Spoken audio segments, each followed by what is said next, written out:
మిత్రలాభం. అనగనగా అడవిలో ఒక కుందేలు, ఒక పావురం ఉండేవి. వాటి రెండింటి మధ్య మంచి స్నేహం ఉండేది. అవి రెండు ఆహారం కోసం అడవంతా తిరిగేవి. తీరిక సమయాలలో చెట్టు మీద కూర్చుని పావురం, చెట్టు క్రింద ఉంటూ కుందేలు బోలెడు కబుర్లు చెప్పుకునేవి. ఒకనాడు చాలా ఆకలితో ఉన్న నక్క ఒకటి తినడానికి ఏమైనా దొరుకుతుందేమోనని ఆ ప్రాంతానికి వచ్చింది. చుట్టూ వెతకసాగింది. ఇంతలో దానికి కుందేలు కనిపించింది. ఆహా, ఈ కుందేలు చాలా అందంగా ఉంది. లేతనైన దీని మాంసం తింటే భలే రుచిగా ఉంటుంది. కాని దీనిని ఇక్కడ తినకూడదు. ఏపులో సింహమో చూస్తే లాక్కుపోతాయి. దీన్ని నా స్థావరానికి తీసుకుపోయి హాయిగా తినాలి అనుకుని మెల్లగా వెళ్లి అమాంతం కుందేలును పట్టుకుని తన సంచిలో వేసుకుని పారిపోసాగింది నక్క. చెట్టుపై కూర్చున్న పావురం జరిగినదంతా చూసింది. వెంటనే ఒక ఉపాయం ఆలోచించింది. నక్క కంటే ముందుగా ఎగిరి వెళ్లి అది వెళ్లే దారిలో చచ్చిన దానిలాగా పడుకుంది. దారిలో పడి ఉన్న ఆ పావురాన్ని నక్క చూసింది. ఆహాహా, ఏం అదృష్టం నాది. మంచి సమయంలో బయలుదేరినట్టున్నాను. కుందేలుకు తోడు పావురం కూడా దొరికింది. కమ్మటి విందు భోజనం అనుకుంది. చేతిలో ఉన్న సంచిని క్రింద పెట్టి పావురాన్ని తీద్దామని దాని దగ్గరకు వెళ్ళింది. అదే అదనుగా భావించిన కుందేలు సంచిలో నుండి బయటకు వచ్చి ఆ సంచిలో ఒక రాయిని పెట్టి పక్కనే ఉన్న పొదల్లోకి పారిపోయింది. జరిగినదేదీ గమనించిన నక్క పావురాన్ని తీద్దామని ముందుకు వంగింది. ఈలోగా పావురం కూడా తుర్రుమని ఎగిరిపోయింది. దొంగ పావురమా, ఆశ పెట్టి ఎంత మోసం చేశావే అని తిట్టుకుంటూ సంచిని తీసుకుని తన స్థావరానికి చేరుకుంది. ఏం చేస్తాం, ఈ రోజుకు కుందేలుతో సరిపెట్టుకుందాం అని సంచి తెరిచింది. అందులో కుందేలు లేకుండా ఒక రాయి కనిపించడంతో దాని గుండె గుబేలుమంది. కుందేలు రాయిగా ఎలా మారిందో అర్థం కాక ఏడుస్తూ కూర్చుంది నక్క. అక్కడ కుందేలు, పావురము ఒక్కచోట చేరి నక్క తెలివి తక్కువతనానికి నవ్వుకున్నాయి. ఈ కథలో నీతి ఏమిటంటే, స్నేహితుడు తోడుంటే ఎలాంటి సమస్య నుండైనా బయటపడవచ్చు. నల్లకుక్క దుర్బుద్ధి. అనగనగా ఒక ఊరిలో నల్లకుక్క ఒకటి ఉండేది. ఆ నల్లకుక్క ఊరి చివరన ఖాళీ స్థలంలో ఉన్న చెత్తకుండీకి యజమాని. ఆ కుక్క చుట్టుప్రక్కల ఇళ్లవారు తిని చెత్తకుండీలోని పారవేసిన విస్తరాకుల్లోని మెతుకులు తింటూ ఆ ఖాళీ స్థలంలో నలుమూలలా తిరుగుతూ ఉండేది. ఏ మూల ఏ చిన్న చప్పుడైనా ఉలిక్కిపడి లేచి చూసేది. ఎప్పుడైనా మరో కుక్క అక్కడికి వచ్చిందంటే దాని మీద గట్టిగా మురిగి ఆ కుక్కను అవతలకు తరిమేసేది. ఆ చెత్తకుండీలో పడవేసిన ఆహారమంతా దాని సొత్తు. దానిని ఎవ్వరూ ముట్టుకోవడానికి వీలు లేదు. అయినా చీమలో, ఈగలో, కాకులు ఆ ఆకుల మీద వాలుతూనే ఉండేవి. ఆ నల్లకుక్క వాటిని రానిచ్చేది కాదు. ఇలా ఉండగా ఓ పండుగ రోజున రోజు కంటే ఎక్కువ విస్తరాకులు ఆ స్థలంలో వచ్చిపడ్డాయి. వాటిని చూడగానే నల్లకుక్కకు పట్టలేనంత ఆనందం కలిగింది. కాని అంతలోనే ఆ కుండీ దగ్గర పడిన పిండి వంటల వాసన పసిగట్టి మరో కుక్క తిందామని అక్కడకు వచ్చింది. ఆ కుక్క రావడమే తడవుగా నల్లకుక్క దాని మీదకు ఉరికింది. కొత్త కుక్క కూడా పెద్దగా అరుస్తూ నల్లకుక్క మీద తిరగబడింది. రెండు కుక్కల మధ్య చాలాసేపు పెద్ద కోట్లాటే జరిగింది. ఆ దెబ్బలాటలో విస్తరాకులన్నీ చిందరవందర అయిపోయాయి. మట్టి కొట్టుకుని పోయాయి. చివరకు కొత్త కుక్కను వీధి చివరిదాకా తరిమేసి నల్లకుక్క ఉగుర్చుకుంటూ తిరిగి వచ్చింది. తీరా చూస్తే విస్తరాకులపైన మట్టి చెత్త పడిపోవడంతో దానికి ఆహారమే కనపడలేదు. కాసేపు అటు ఇటు వెతికి దిగులుగా కూర్చుంది. అక్కడే తిరుగుతున్న ఓ కాకి నెమ్మదిగా వచ్చివాలి నల్లకుక్కను చూసి జాలిగా ఇలా అంది. మిత్రమా, ఎవరో తిని పారవేసిన విస్తరాకులు నీ సొంతం అనుకుంటావు. ఎవ్వర్ని దరిచేరనీయవు. ఏ కుక్కైనా వస్తే మీద పడి అరిచి కరిచి తరిమేస్తావు. నీ దెబ్బలాట వల్ల తిందామనుకున్నదంతా ఎలా మట్టిపాలయిందో, నాకే తప్ప ఎవ్వరికీ ఉండకూడదనే నీ దుర్బుద్ధి నీకు కూడా ఆహారం లేకుండా చేసింది. మా కాకులను చూడు, ఎక్కడైనా కొద్దిగా ఆహారం కనబడితే కావు కావుమని కాకులన్నిటినీ పీల్చుకుని వస్తాము. అందరము కలిసి తింటాము. మమ్మల్ని చూసి బుద్ధి తెచ్చుకుంటే నువ్వు బాగుపడతావు అని చెప్పి ఎగిరిపోయింది కాకి. ఆకలితో అలసటతో అవస్థపడుతున్న నల్లకుక్కకు కాకి మాటలు నిజమేననిపించాయి. ఆ తరువాత నుండి అది మారి తనకు దొరికిన ఆహారాన్ని మిగిలిన జంతువులు పక్షులతో పంచుకుని తినసాగింది. ఈ కథలో నీతి ఏమిటంటే అందరితోనూ కలిసిమెలిసి ఉండాలి. అప్పుడే మనకు మంచి జరుగుతుంది. నీళ్లతో నడిచే బైక్. విశాల్కి బైక్ అంటే చాలా ఇష్టం.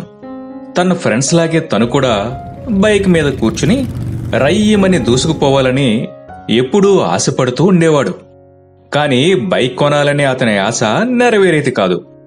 దానికి కారణం అతని తండ్రి. విశాల్ నాన్న పోలీస్ డిపార్ట్మెంట్లో పనిచేస్తున్నా కొడుకు ఖర్చులకు సరిపడా డబ్బులు ఇచ్చేవాడు కాదు. ఎందుకంటే విశాల్ అమాయకుడు, పైగా చాలా తొందరగా మోసపోతాడని ఆయన నమ్మకం. అయితే విశాల్ తల్లికి మాత్రం కొడుకంటే చాలా ఇష్టం. ఆవిడ అప్పుడప్పుడు కొంత డబ్బును కొడుకుకు చాటుగా ఇస్తుండేది. ఎప్పటికైనా ఒక సెకండ్ హ్యాండ్ బైక్ అయినా కొనాలని ఆ డబ్బును విశాల్ దాచుకునేవాడు. చివరికి సరిపడినంత డబ్బు పోగవడంతో ఓనాడు షోరూంకు వెళ్లి కొన్ని బైక్స్ చూశాడు. ఆ షోరూంలో డిఫరెంట్ మోడల్స్ బైక్స్, వాటిని సేల్ చేసేవాళ్లు అక్కడ ఉన్నారు. వాళ్ళు ఒకరిని మించి మరొకరు వారి వారి బైక్స్ గురించి పొగడడం మొదలుపెట్టారు. నా బైక్ ఎక్కువ మైలేజ్ ఇస్తుంది అని ఒకరంటే, నా బైకు చాలా వేగంగా నడుస్తుంది అని మరొకరు, అసలు నా బైక్ కంపెనీ ఇండియాలోనే గ్రేట్ అని ఇంకొకరు. ఇలా తమ తమ బైక్స్ గురించి గొప్పగా చెప్పసాగారు. అందులో ఒక సేల్స్ మ్యాన్ విశాల్ అమాయకత్వం గమనించి, నా బైకు నేలతో నడుస్తుంది అన్నాడు. ఆ మాటలకు విశాల్ బాగా ఆకర్షితుడయ్యాడు. ఏమిటి, ఈ బైక్ నేలతో నడుస్తుందా అని ఉత్సాహంగా అడిగాడు. ఆ సేల్స్ మ్యాన్ అవునంటూ ఆ బైక్ గురించి మరో 10 మాటలు పొగుడుతూ గొప్పగా చెప్పాడు. వెంటనే విశాల్ ఆ బైక్ను కొని ఇంటికి తీసుకెళ్లాడు. మరుసటి రోజు విశాల్ వాళ్ళ నాన్న బైక్ను చూశాడు. ఆ బండి ఎవరిదిరా అని అడిగాడు. వెంటనే విశాల్, నాదే నాన్నా, నిన్ననే కొన్నాను. ఈ బైక్ గొప్పతనం ఏమిటంటే ఇది నీళ్లతో నడుస్తుంది అని చెప్పాడు అమాయకంగా. అప్పుడే అర్థమైందా తండ్రికి కొడుకు మళ్లీ మోసపోయాడని. వెంటనే బైక్ షోరూం దగ్గరికి తీసుకెళ్లాడు. అక్కడ అన్ని కంపెనీల వాళ్ళు ఉన్నారు. ఈ బైక్ నీళ్లతో నడుస్తుందని ఎవరు చెప్పారు? ఇప్పుడు ఈ బండి నీళ్లతో నడవకుంటే మిమ్మల్ని నీళ్లలోకి తోసేస్తా. రండి, ఈ బండిని నీళ్లతో నడిపించండి అని గట్టిగా అరిచాడా పోలీసు. ఆ దెబ్బకు భయపడి అక్కడ ఉన్న సేల్స్ మ్యాన్ ఒక్కొక్కరుగా వచ్చి పెట్రోల్ ట్యాంకులో నీళ్లు పోస్తున్నారు. కాని బైక్ నడవట్లేదు. అలా ప్రయత్నిస్తున్న ప్రతి ఒక్కరూ ఫెయిల్ అవడం, వాళ్లని తీసుకెళ్లి కానిస్టేబుల్స్ జీపులో వేయడం జరుగుతోంది. చివరికి రాహుల్ అని ఒక కుర్రాడు మిగిలాడు. అతన్ని చూసి విశాల్ వాళ్ళ నాన్న, నువ్వు కూడా నీళ్లతో నడిపిస్తావు బైక్ ని? చల్ ఎక్కించండి చెప్పు అన్నాడు. అప్పుడు వెంటనే తెలివైన రాహుల్, నిజమే సార్, ఈ బైక్ నీళ్లతోనే నడుస్తుంది. కానీ మామూలు నీళ్లు కాదు, అల్లం నీళ్లతో నడుస్తుంది. మీరు మామూలు నీళ్లు పోయడం వలన ఇంజిన్ ఖరాబై ఉంటుంది. కావాలంటే నాకు 90 రోజుల టైమే ఉంది, మళ్లీ నడిపించి చూపిస్తా అన్నాడు. అటువంటి సమాధానం ఊహించని విశాల్ తండ్రికి ఇంకేం మాట్లాడాలో అర్థం కాలేదు. ఇక చేసేది లేక, 90 కాదు 100 రోజుల తర్వాత వస్తాను, అప్పుడు చెప్తా నీ సంగతి అని కోపంగా జీపులో ఎక్కించుకున్న వాళ్లను తీసుకుని అక్కడి నుండి వెళ్లిపోయాడు. ఆయన వెళ్లగానే అక్కడ ఉన్న వాళ్ళందరూ రాహుల్ని గట్టిగా నిలదీశారు. ఎరా, నీకేమైనా పిచ్చా? అల్లం నీళ్లతో బైక్ నడవడమేంటి అని ప్రశ్నించారు. దానికి రాహుల్, రేయ్, ఈ బైక్ నీళ్లతో నడవదని నాకు తెలుసు. కానీ ఇప్పుడు నడవదని నేను ఒప్పుకుంటే నన్ను కూడా వాళ్ళలాగా జీపులో వేసి తీసుకెళ్లేవారు, నీళ్లలో తోసేవారు. ఇప్పుడు 100 రోజుల్లో ఏమైనా జరగవచ్చు. ఈ పోలీస్ ట్రాన్స్ఫర్ అవ్వచ్చు, లేదా నేను ఇక్కడి నుంచి వెళ్లిపోవచ్చు అని వారికి బదులిచ్చాడు. అక్కడ ఉన్నవాళ్లు వెంటనే రాహుల్ తెలివితేటలకి ఫిదా అయి క్లాప్స్ కొట్టారు. ఈ కథలో నీతి ఏమిటంటే సమయానికి తగిన విధంగా ఆలోచించేవాడే తెలివైనవాడు. తెలివైన చిన్నోడు. భీమాపురంలో చందు అనే కుర్రవాడు ఉండేవాడు. అతను వయసులో చిన్నవాడైనా చదువులో, ఆటల్లో అన్నింటిలోనూ ముందుండేవాడు. ఏ పనైనా చేయగల ధైర్యవంతుడు అతడు. అయినా గొప్పలు పోయేవాడు కాదు. అదే ఊరిలో బలిరా బండారెడ్డి అనే మరో యువకుడు ఉండేవాడు. అతను భారీ శరీరాకృతితో ఊరిలో ఉన్న వారందరినీ భయపెడుతూ ఉండేవాడు. రేయ్, ఈ భీమాపురంలో నాకంటే ధైర్యవంతుడు బలవంతుడు లేడు. నాకు దేనిలోనూ ఎవ్వరూ పోటీ రాలేరు. వచ్చారో చచ్చారే అంటూ రచ్చబండ దగ్గర కూర్చుని తనకు తానే ఎప్పుడూ గొప్పలు చెప్పుకుంటూ ఉండేవాడు. బండారెడ్డి కండలను చూసి కూడా అందరూ అతను చెప్పింది నిజమే అని అనుకునేవారు. కాని వాస్తవానికి అతను చాలా భయస్థుడు. పైకి మాత్రం చాలా ధైర్యవంతుణ్ణి, బలవంతుణ్ణి అంటూ నటించేవాడు. ఎలా రోజులు గడిచిపోతుండగా ఒక పండుగ నాడు ఆ ఊరి పెద్దలందరూ తమ గ్రామంలో అత్యంత ధైర్యవంతుడు, తెలివైనవాడు ఎవరో తెలుసుకోవడానికి పోటీ పెట్టాలని నిర్ణయించుకున్నారు. అప్పుడు అందరిలోకి పెద్దాయన ఇలా అన్నాడు. పోటీ ప్రకారం ఈ ఊరికి ఆనుకుని ఉన్న దట్టమైన అడవి గుండా అర్ధరాత్రి నడక ప్రారంభించి తెల్లారిలోగా అడవికి అవతలి ఉన్న ఊరిలోకి చేరుకోవాలి. ప్రాణాలతో బయటపడి పందెం గెలిచిన వారికి 1,00,000 రూపాయల బహుమానం. పోటీ నియమావళి ప్రకారం పోటీలో పాల్గొన్న వాళ్లు కేవలం అడవి గుండా మాత్రమే వెళ్లాలి. వారికి రక్షణగా ఒక కత్తి, ఒక బల్లెం మాత్రమే ఇచ్చి పంపుతాం.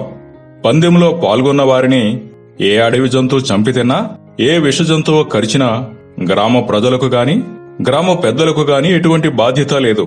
ఈ పోటీలో పాల్గొనడానికి ఎవరెవరు సిద్ధంగా ఉన్నారు అని పెద్దాయన అడగ్గా ప్రాణభయంతో ఎవ్వరూ ముందుకు రాలేదు. ఇంతలో బలిరా బండారెడ్డి ఒక్కడే ముందుకు రావడంతో అందరూ సైలెంట్ అయిపోయారు.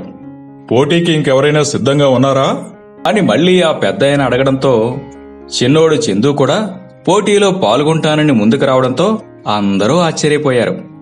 ఈ పని ఏమంత సులువైనది కాదని పెద్దలు నచ్చచెప్పే ప్రయత్నం చేసినా నేను కూడా ప్రయత్నించి చూస్తాను అని చందు నమ్మకంగా చెప్పడంతో అందరూ అంగీకరించారు. అర్ధరాత్రి 12 గంటల సమయంలో పోటీ మొదలైంది. బలిరా బండారెడ్డిని, చందును అడవిలో ఒకరికొకరు సంబంధం లేకుండా వేరువేరు ప్రాంతాల నుంచి పోటీకి సిద్ధం చేశారు. ఇద్దరూ ఒకే సమయంలో నడక ప్రారంభించగా బలిరా బండారెడ్డి కొద్ది దూరం వరకు భయంగా అడుగు వేసుకుంటూ నడక మొదలుపెట్టాడు. చందు ధైర్యంగా అడుగు తడబడకుండా వేగంగా తన నడకను సాగిస్తూ ఉన్నాడు.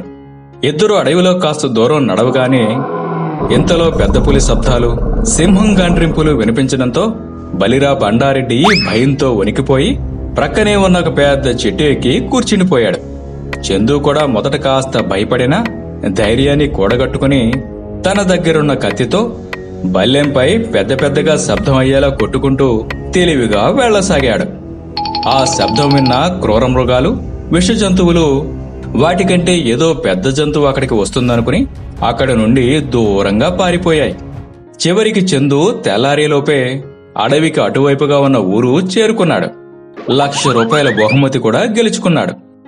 ఆ తరువాత బలిరా బండారెడ్డి ఏమైపోయాడు అని గ్రామస్తులంతా వెళ్లి అడవిలో వెతకగా ఒక చెట్టుపైన కూర్చుని వణుకుతూ తనను రక్షించమని కేకలు వేస్తూ కనిపించాడు. అతన్ని చూసి గ్రామస్తులంతా నవ్వుకుంటూ ఉండిపోయారు. ఈ కథలో నీతేమిటంటే, కండబలం కన్నా ధైర్యం, తెలివితేటలు ఉంటే ఏదైనా సాధించవచ్చు. తెలివైన ఏనుగు. అనగనగా ఒక అడవికి రాజు సింహం. ఆ మృగరాజు అడవిలోని అన్ని జంతువులను చాలా ప్రేమగా చూసుకునేది. సింహానికి ఏనుగుతో మంచి స్నేహం ఉండేది. సింహం దగ్గర ఆ ఏనుగు పలుకుబడి రోజురోజుకు పెరిగిపోవడం చూసిన నక్క, దాని మిత్రులు కొందరు అసూయతో రగిలిపోసాగాయి. ఎలాగైనా ఆ ఏనుగును అవమానం పాలు చేసి దాని ఆటలు సాగకుండా చేయాలని అవకాశం కోసం ఎదురు చూడసాగాయి. ఇలాంటి సమయంలో ఒంటికన్ను దుప్పి ఒకటి ఆ అడవికి కొత్తగా వచ్చింది. ఆ దుప్పిని చూసిన నక్క, దాని మిత్రులు తమను తాము మంచివాళ్లలా పరిచయం చేసుకుని సింహం దగ్గరకు తీసుకెళ్లాయి. మృగరాజా, మీ గురించి గొప్పగా విని మిమ్మల్ని చూడాలని మా మిత్రురాలు పక్క అడవి నుంచి ఇక్కడికి వచ్చింది. మీరు అంగీకరిస్తే కొంతకాలం మనతో పాటు ఈ అడవిలోనే ఉంటుంది అని అన్నది నక్క. దానికి సింహం అంగీకరించడంతో అక్కడే ఉండి నక్క దాని మిత్రులతో స్నేహం చేయసాగింది ఒంటికన్ను దుప్పి. అలా కొన్ని రోజులు గడిచిపోయాయి. ఈ సమయంలో దుప్పికి ఏనుగు గురించి చెడుగా చెబుతూ తన పన్నాగం కొద్ది కొద్దిగా వివరించేది నక్క. ఒకరోజు సింహం తనకు ఎదురుపడిన ఒంటికన్ను దుప్పిని చూసి, "నువ్వు పుట్టుకతోనే ఒంటికన్నుతో పుట్టావా?" అని అడిగింది. అదంతా పెద్ద కథ మృగరాజా. నిజంగా నా ఈ పరిస్థితికి కారకుడు మీ అడవిలోనే ఉన్నాడు అని ఆ ఒంటికన్ను దుప్పి చెప్పింది. ఏమిటి, మాడివిలోనా? అని సింహం ఆశ్చర్యంతో అడిగింది. అవును, మీ అడవిలోనే. నేనొకసారి నా తమ్ముడికి అనారోగ్యం చేస్తే అప్పు చేయవలసి వచ్చింది. అప్పుడు ఈ అడవిలోని ఏనుగును కలిసి విషయం చెప్పాను. దానికి ఆ ఏనుగు డబ్బైతే ఇస్తాను కాని ఆ అప్పు తీర్చే వరకు నా దగ్గర ఒక కన్ను కుదవ పెట్టాలని షరతు పెట్టింది. ఆ పరిస్థితిలో ఏమీ తోచలేదు. నా కన్ను దాని దగ్గర కుదవపెట్టి నా తమ్ముడికి వైద్యం చేయించాను. తర్వాత తెలిసింది ఆ ఏనుగు మీ ఆప్తమిత్రుడని. చిన్నదాన్ని నేనేం చేయగలను అని కట్టుకథ చెప్పి నక్క పన్నిన పన్నాగం ప్రకారం కన్నీళ్లు పెట్టుకుందా దుప్పి. అది వినగానే సింహానికి ఏనుగుపై విపరీతమైన కోపం వచ్చింది. దుప్పిపై జాలి కలిగింది. ఏనుగుని పిలిపించి దుప్పి చెప్పింది నిజమేనా అన్నట్టు గట్టిగా గాండ్రించింది. అది విని ఏనుగు ఒక్కసారిగా ఆశ్చర్యపోయింది. ఇది ఆ జిత్తులు మారి నక్క పన్నిన కుతంత్రం అయి ఉంటుందని గ్రహించింది. వెంటనే తెలివిగా ఆలోచించింది. నిజమే మృగరాజా, తను నా దగ్గర ఒక కన్ను కుదవపెట్టి 1000 వరహాలు తీసుకుంది. తను ఇప్పుడు తిరిగి ఆ సొమ్ము చెల్లించుకున్నా ఆ కన్నును ఇచ్చేస్తాను, ఉండమనండి అంటూ వేగంగా వెళ్ళింది. తాము ఊహించిన దానికి భిన్నంగా జరగడంతో దుప్పి, నక్క, దాని మిత్రులు అయోమయంలో పడ్డాయి. ఇంతలో ఏనుగు కొన్ని కళ్ళు ఉన్న కుండీ తెచ్చి దుప్పికి చూపించి, ఇందులో నీ కన్ను భద్రంగా ఉంది, నీ కన్ను నీవు తీసుకో అంది. ఇన్ని కళ్ళలో నా కన్నేదో గుర్తుపట్టలేకపోతున్నాను అంది దుప్పి. నీ రెండో కన్ను తీసేవు, దాన్ని పరిశీలించి నీ కన్ను నీకిస్తాను అంది ఏనుగు. నేను నా కంటిని ఎలా తీసివ్వాలి అంది దుప్పి కంగారు పడుతూ. నీవు నా దగ్గర కుదవపెట్టినా నీ కన్ను ఎలా తీసిచ్చావో అలాగే ఇప్పుడు కూడా ఇవ్వు అన్నది ఏనుగు తాపీగా. ఇంకా ఆ దుప్పికి నోట నుంచి మాట రాలేదు. జిత్తులు మారి నక్క మాటలు నమ్మి తెలివైన ఏనుగుతో పెట్టుకున్నానని అర్థమైంది. క్షణం కూడా ఆలస్యం చేయకుండా అక్కడి నుండి పారిపోయింది ఒంటికన్ను దుప్పి. నక్క పన్నాగం అర్థమయ్యి సింహం గట్టిగా గాండ్రించడంతో భయంతో అవి కూడా పరుగులు తీశాయి. తర్వాత మృగరాజు ఏనుగు తెలివితేటలు మెచ్చి తన మంత్రిగా నియమించుకుంది. ఈ కథలో నీతి ఏమిటంటే, ఆపదలో కష్టాల నుంచి కాపాడేవి తెలివితేటలు మాత్రమే.